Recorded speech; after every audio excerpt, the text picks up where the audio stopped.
Welcome learners. I am Dr. Rakhi Sharma from School of Engineering and Technology, Indira Gandhi National Open University. So this session is on Introduction to Power Distribution System. In this part 2, we will discuss about the components of distribution system.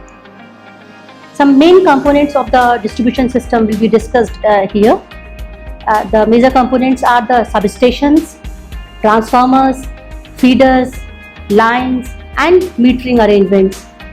So first of all, we have to know about what is a substation. A substation is the meeting point between the transmission grid and the distribution feeder system.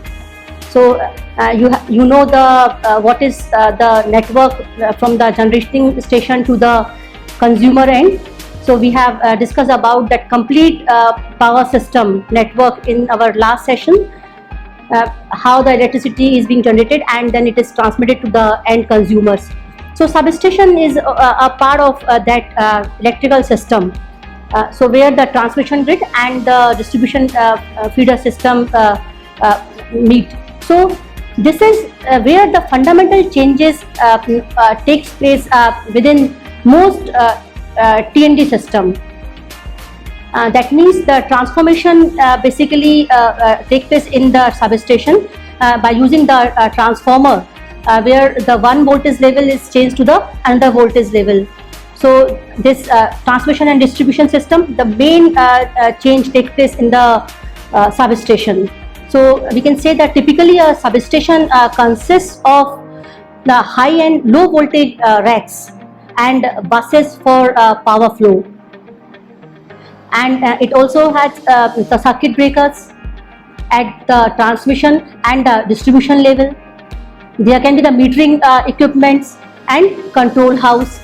In the control house where the relaying, measurement and control equipment is located, but is the most important piece of the equipment, we can say,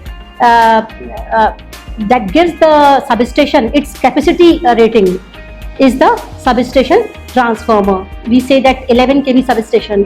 That means the transformer which is being used is of 11 kV. So here the transformer, which is the main component of the substation, it converts the incoming power from the transmission voltage level to the lower primary voltage for distribution. So very often a substation has more than one transformer, and a substation has other equipment such as lightning arresters, isolators. So first of all, we will discuss about the transformer. What is this? So you know that the transformer is an electrical device that transfers power from one circuit to another circuit without change in the frequency, and the purpose of this transformer is to convert one AC voltage to another AC voltage. So a transformer comprises two or more coupled conducting coils, which is also called winding. So there can be the primary winding, there can be the secondary winding in the transformer, and which are wound over the laminated core. This core material can be the iron or iron nickel alloy. Generally, to reduce the losses, the core is taken laminated core to avoid the eddy current loss, which I will discuss later, that what kind of losses takes place in the transformer. So now first of all we will see what is the basic principle of the transformer, how the working principle of the transformer.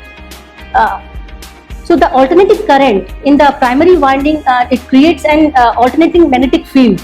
You know the Faraday's law of electromagnetic induction. So here we can apply that law. So first of all, suppose in the primary winding the alternating current is given to the primary winding, then it creates the alternating magnetic field in the core, and just as it would be in the electromagnet. And secondary winding, which is wrapped around the same core, this magnetic field links with that winding also, and that changing flux or magnetic field per unit area per unit time in the primary winding, this induces EMF or voltage of the same frequency in the secondary winding, and then we can get the voltage across the secondary winding, and then when the load is connected, the current will flow.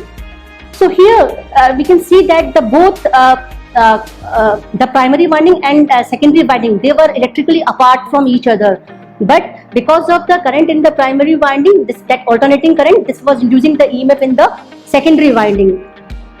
So the voltage in the secondary winding is controlled by the ratio of number of turns in the two windings. That means if we change the number of turns in the primary and the secondary winding, we can change the level of the voltage, which convert from the one level to the another level. So which is also called as a turn ratio. So if the primary and the secondary winding have the same number of turns, the primary and the secondary voltage will be same. For the step down transformer, there are two type of transformer, step up transformer and step down transformers. So if we till step down transformer, the secondary winding has lesser number of turns than the primary. For example, to step down voltage from 240 volt at the mains or primary winding to the 6 volt in the secondary winding, there needs to be 40 times more turn in the primary winding than in the secondary winding. So in case of the step-up transformer, the number of turns in the secondary winding is more than those in the primary winding. So the electric power at one voltage or current level on the primary is transformed into the electric power at the same frequency to the same voltage current level on the secondary side. This is happening in the transformer, and which is a very essential equipment which is making the distribution system very efficient and effective, and because of this the electricity is being transferred across such a long distance, because this is possible without loss and due to transformer. So although the transformer can step up or step down the voltage, it cannot step up power. That means we are stepping up the voltage or current, or that, but we cannot say that we are stepping up the power. That means the power at the primary is equal to the power received at the secondary. So thus, when a transformer step up a voltage, it steps down the current and vice versa, V into I. If you are increasing the V, that means you are reducing the I, like this. So that the output power is always at the same value as the input power. So we can say then the primary power equals to the secondary power. If we talk about the ideal transformer, what is this? So it is assumed that the entire magnetic flux linked in the primary winding is also linked with the secondary winding. And so is it possible? No. In practice, it is not possible to realize this condition. While a large portion of a flux called common flux or mutual magnetic flux, which links with both the coil, a small portion which is called leakage flux links only with the primary winding. That means while the linking process for the primary winding flux to the secondary winding flux to the core, there are some leakage fluxes which these fluxes do not link with the secondary winding, and these are responsible for the inductive reactance of the transformer. Now how can we give the specification of the transformer? Transformer should be provided with more than one primary windings or with taps. You know about the tapping in the transformer. That means with tapping on the winding, it can be used for several nominal voltages. The rated power of the transformer is the sum of the volt ampere for all the secondary windings. And the important specification for a transformer are basically the primary frequency of the incoming voltage, which is 50 hertz here we can say, and maximum primary voltage rating, maximum secondary voltage rating, then maximum secondary current rating, maximum power rating, efficiency of the transformer, voltage regulation, and the output type, whether this is a three wire or 4-wire transformer. So these kind of specifications are generally mentioned when we talk about the transformer, and you can see the specifications on the plate over the transformer, that is the specification plate over the transformer. So these transformer in the distribution system can be configured as either the single phase primary configuration with 3 single phase transformers we can use there, or 3 phase configuration, 1 3 phase transformer can be used. So 3 phase transformer are connected in delta or in Y. This is the delta Y, delta star connections generally done in the windings. So if the primary is delta kind of connections, winding is connection made, then we can say the delta winding, and then star is the Y, we say Y configuration of the secondary winding. So while delta configuration is used for 3-wire transmission and sub-transmission system, then Y or star, we can say configuration, is suitable for the 4-wire distribution system, star configuration. So a delta Y transformer has a primary winding connected in delta and secondary winding connected in star or Y. Now what are the various types of the transformer? Transformer can be categorized based on the type of the core we use, then type of the cooling we use, whether it is oil cooled, air cooled. So the method of mounting of the transformer, or the intended use of the for which it is designed. So here we give a brief introduction to categorization of transformers on the basis of their use. We can say it is a power transformer and distribution transformers. So power or primary substations use power transformers, while the distribution substation employ distribution transformers. So while underlying the principle of operation is the same for both the transformer, they work on the same principle, whether it is a power transformer or distribution transformer. They differ in design since they are required to operate under different conditions at power and distribution substations. So how can we compare these power transformer and distribution transformer which are utilizing in the in electrical power system? So generally in very high voltages above 33 kV, we use power transformer. It converts the power level voltage from one level to another level in a grid substation or power substation where high voltages are used with voltage above 33 kV. In the case of the distribution transformer, what happened that generally they step down the primary distribution voltage of 11 kV or 22 kV to a secondary distribution voltage, which can be the 400 volt between the phases and 230 volt between the phase and neutral through a delta star winding. So that means so 400 volt or 230 volt, this is being received by the distribution transformer. In the distribution system, we are using this kind of transformer. Then in the case of power transformer, it is generally possible to cut off the circuit. That means we can remove that or we can cut it from the circuit without affecting the supply to the consumer. How?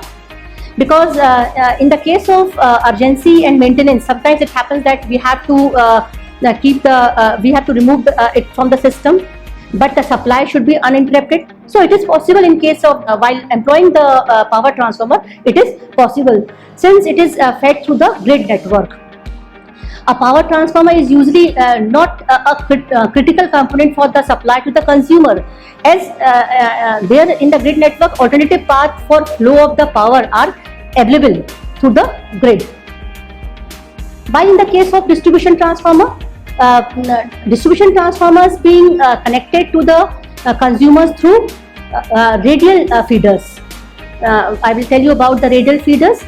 which have only one path. So they have to continuously energized for maintaining the uninterrupted supply to the consumers. So this is in the distribution transformer. Now in the power transformer are the most of the time loaded to the level just below the rated power, because they are using a very high voltage system. That means in the transmission part and grid substations or high transmission substations. So there most of the time they are energized, their primary is energized and generally at near the rated voltage, and accordingly they are designed to operate at maximum possible flux density level and with maximum efficiency near the full load. In case of distribution transformer, they are mostly most of the time they lightly loaded, because they deliver to the consumers, and so they are most of the time they are lightly loaded in order to have maximum quality efficiency. Throughout the day we have to use these transformers, and they are designed to work at low flux level with maximum efficiency occurring at lower loading. So this is some difference between the use of power transformer and distribution transformer. Another important component of the power distribution system is feeders. This is a very common name you have heard about. What is this? So in general, feeders route the power from substations throughout the service area. There are some different definitions, but in general we can say like that it is routing the power from substation and through this service areas. So they are typically either overhead distribution lines. That means they are the they are the lines, they are the distribution lines. What are feeders? So they can be either the overhead distribution lines mounted on the pole, or they can be the underground buried or ducted cable lines. So feeders operate at the primary voltage in power distribution system, and secondary distribution voltage in the secondary distribution system. So how can we define a feeder? So by definition we can say the feeder consists of all primary or secondary voltage level segments of distribution lines between the two substations, or between a substation and an open point, which can be the switch. From one side the substation and substation to the lines carried to the open point. So that can be the part of that can work as a feeder. So the most common primary distribution voltage in use are generally 11 kilovolt or 22 kilovolt, or in high side 33 kilovolt. The main feeder which consists of three phase may branch into the several main routes. So if we give the comparison of different feeder configurations, that means these feeder are connected in various configuration, which depends upon the type of the network required for the distribution system. That means from the substation how to the consumer end, how the network is made, how the wires are connected. So there are various combinations. So which can be the radial distribution system, we can say according to this loop distribution system, cross loop distribution system. So these type of distribution network are normally available in electrical distribution system. You can see in the picture that what is the radial distribution system. Only the single path is from the line bus that at the substation to the consumers. So one single path is there, and in the case of the loop, you can see the one consumer is being connected with the two feeder lines. The two paths are available to that consumer. In the case of the cross loop, the multiple paths are available to the one consumer. So now how can we differentiate these different networks? So now I'm giving the comparison of various network configurations of feeder between the radial configuration, radial distribution system, loop distribution system, and cross loop network distribution system in case of feeder. So in case of the radial distribution system, only single part to each group of customers or consumers.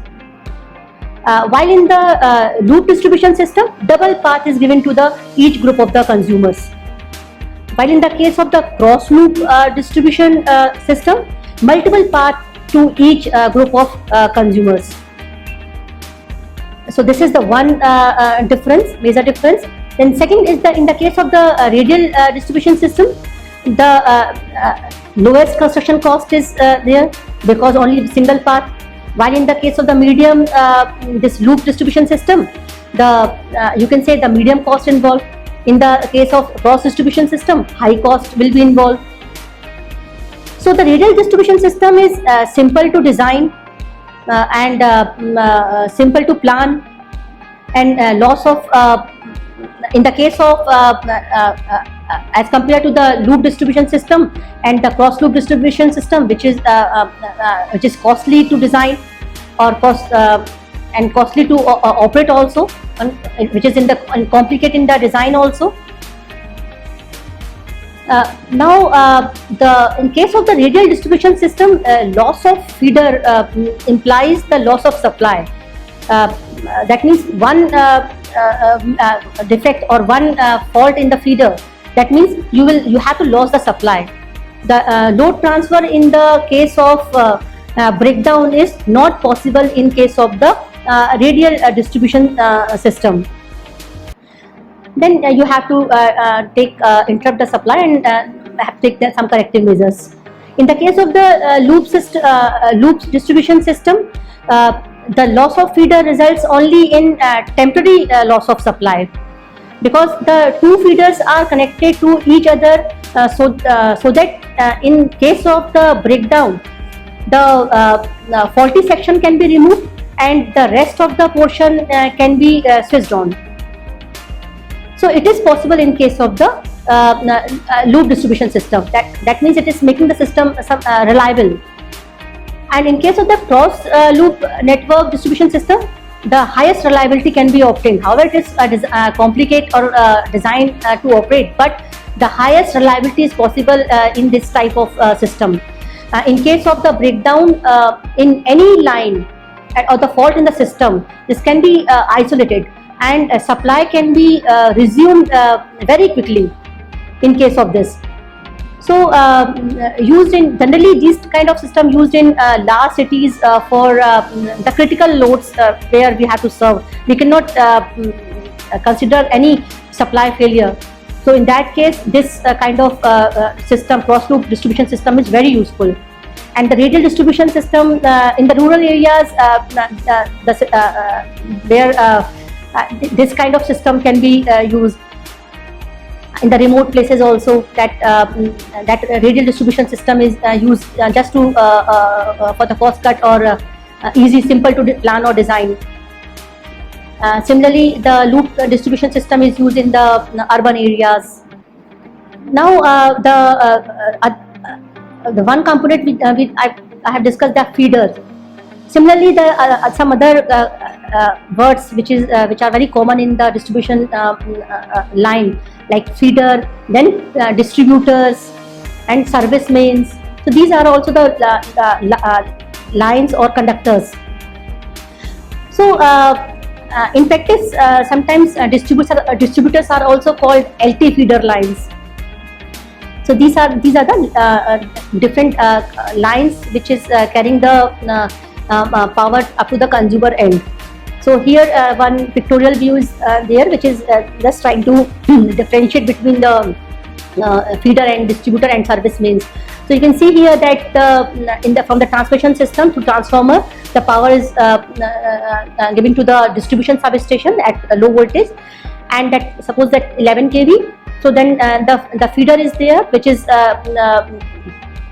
transmitting the power at 11 kV to the some distribution transformer, where it is being changed to the 400 volt.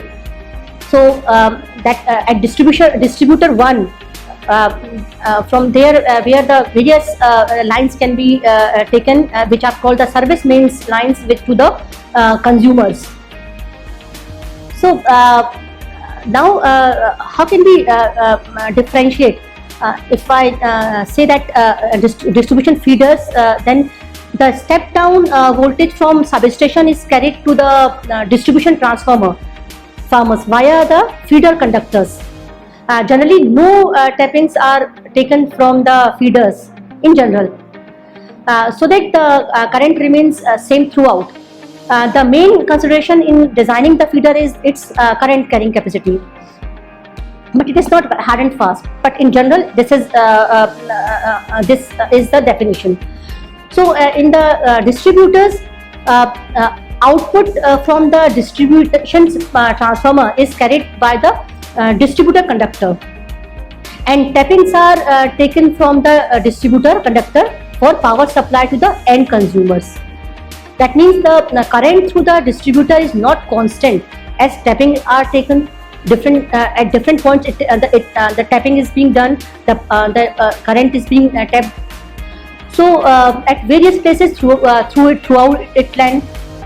So the voltage drop along the length is the main consideration while designing the distributor conductor. In case of service mains, this is very common. You are getting the supply at your home, or service mains, service lines. So here it is the small cables which connects the distributor conductor at nearest pole to the consumer end. Similarly, the other part of the distribution system are meters. So meters are used for the measurement of energy and to measure the other electrical quantities. So meters are required to be installed at various points of the distribution system, including substation equipment and consumer end. So they are required for correct recording of electrical quantities for operational and safety purpose. Just the whatever energy we are supplying, it is very necessary to be recorded, and we should know how much energy we are giving to the giving at particular point. What is how we can measure it. So for this, it is being used for energy accounting also. So if we classify the meters in the distribution system, we can classify it as a interface meter. We can say a consumer meter. We can say energy accounting and audit meter. Interface meter means the meter installed at interface point of generation transmission and transmission distribution. So interfacing from one part to another part. So these are called the interface meter. Like the meters which are installed at the consumer premise, generally they are by the power utility. These meters are being installed.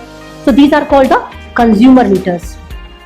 So you know that the Central Electricity Authority regulations on the installation and operation of meters are also available.